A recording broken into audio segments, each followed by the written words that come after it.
Salut à tous et bienvenue dans cette formation intitulée Initiation TypeScript.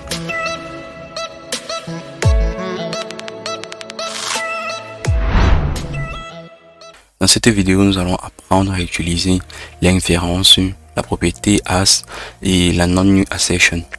Bon, parlant d'inférence, l'inférence ici, c'est la capacité d'autodétection du type d'une variable ou d'une constante. C'est-à-dire que nous pouvons déclarer une variable, c'est-à-dire ici username, et passer directement une valeur. L'inférence ici consiste à détecter le type de la valeur qui a été passée, c'est-à-dire ici string. Par exemple, si dans le username, si je change ça en par exemple 2, l'inférence ici c'est nul. Donc ça veut dire que quoi, l'autodétection du type de cette variable c'est le number en fait. C'est ça en fait ce qu'on appelle l'inférence.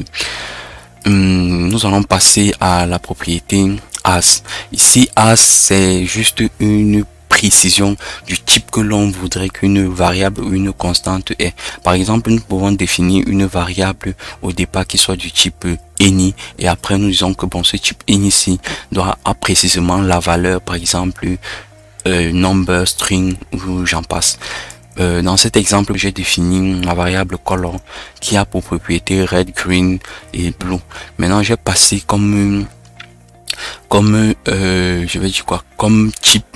J'ai dit ici que ça doit être une constante. Donc ça veut dire que notre constante, notre variable ici se transforme comme étant une variable que on peut seulement lire. C'est ça ici. Ça dit is on read only. Ça veut dire que si je veux tenter de modifier la valeur de cette variable ici, ça ne va pas passer.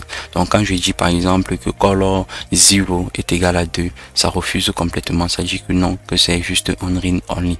Mais si par contre je fais ça, ça va toujours me dire que voilà, number is not the assignment to type machin. Donc c'est en fait on a transformé notre variable en une constante. En fait, si on va dire ça comme ceci. Nous allons passer aussi à un autre cas de as, dans une autre façon d'utiliser as.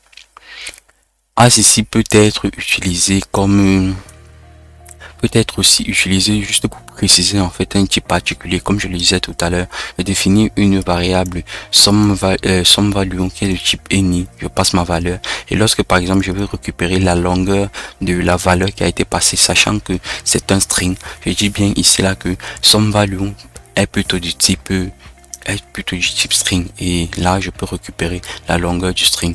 C'est un peu comme ça que l'on peut utiliser la propriété as pour pouvoir préciser le type, en fait pour pouvoir spécifier le type d'une variable ou d'une constante. Nous allons passer à un autre cas.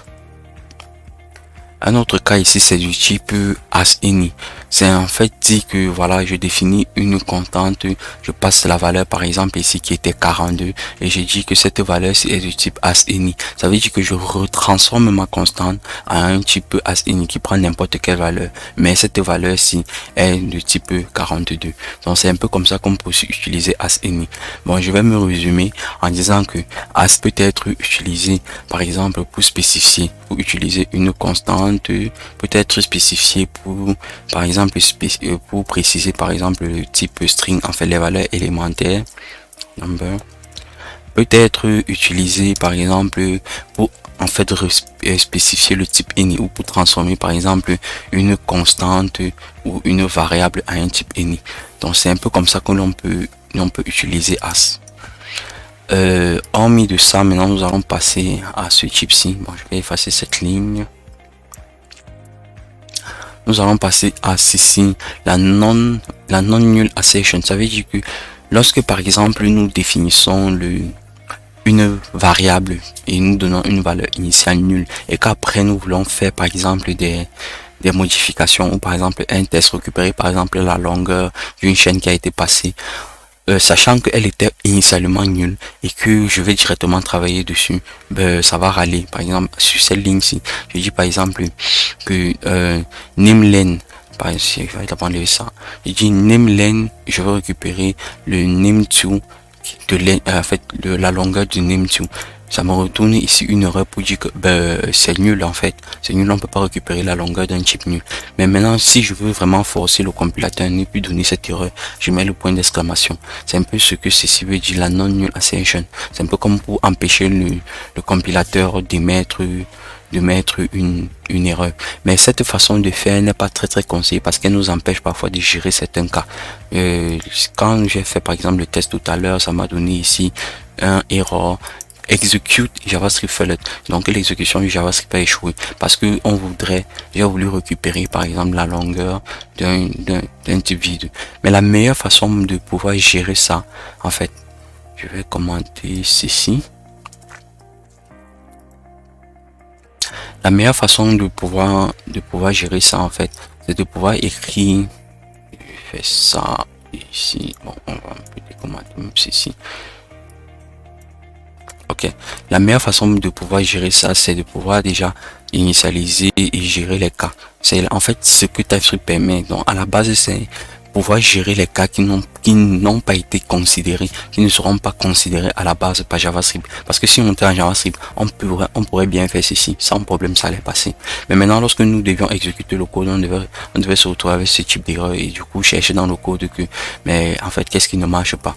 Avec TypeScript, ça nous permet déjà de pouvoir gérer le cas. Par exemple, je teste si c'est nul, voilà ce que je fais. Voilà, si c'est nul ou si c'est pas défini, voilà ce que je fais. Et quand c'est là, quand je finis de faire ça, je peux venir récupérer la longueur et après j'affiche la longueur. Donc c'est un peu comme ça. Dans cette vidéo, nous avons appris à utiliser en fait l'inférence déjà, à comprendre comment fonctionne l'inférence, à utiliser la propriété as, à utiliser la non-assertion, c'est-à-dire à préciser, en fait, à forcer le compilateur à ne plus râler sur un certain nombre de propriétés, par exemple le type nul. Donc c'est un peu comme ça que nous pouvons utiliser. Bon, parvenir au thème de cette vidéo, je vous invite à liker, à vous abonner, à partager, sans oublier la cloche de notification pour ne rien oublier des vidéos et formations à venir. À bientôt.